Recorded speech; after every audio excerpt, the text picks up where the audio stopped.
Are you one of those people that don't like water? Do you not like the taste of water? Are you a child? Actually, even my 3-year-old prefers water over anything else. Regardless, I can almost guarantee you're not drinking enough water. If you're a musician, this is not good news. Stick around to find out why and what you can do about it.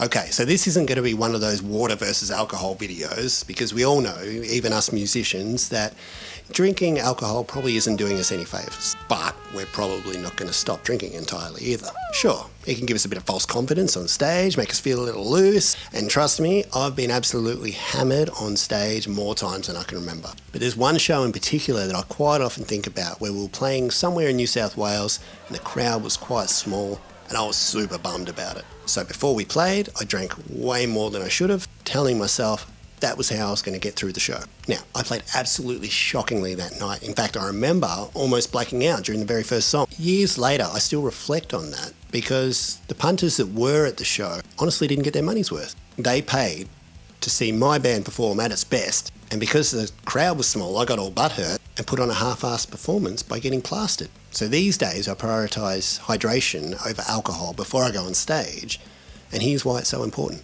Musicians, like anyone else, need to stay hydrated to ensure their minds and their bodies function optimally. And this is especially important as you get older and start going loopy anyway. Think about the environment you're performing in. If you're like me, then most of the time it's in hot and sweaty clubs or in venues that have the air conditioning cranked. You've got hot lights shining down on you through the whole set and you're sweating like a pig. And all of these things are causing you to be dehydrated, which is why you need to keep on top of your fluids going in. When you're playing an instrument or singing, it's important to have clear brain function and coordination, and dehydration affects both of these things negatively, including concentration and your overall performance. But if you really don't want to drink water, then here's a few things that are pretty good for you too. Coconut water. Coconut water is rich in electrolytes, which can help replenish fluids and minerals lost during a show. Herbal tea. Herbal teas such as chamomile and peppermint are caffeine-free and contribute to hydration. There's also a bunch of other flavours you can get with even more potential health benefits. Watermelon juice. I think most people know that watermelon has a higher water content and is naturally refreshing. So therefore, juicing watermelon or consuming it in its whole form is a great way to stay hydrated.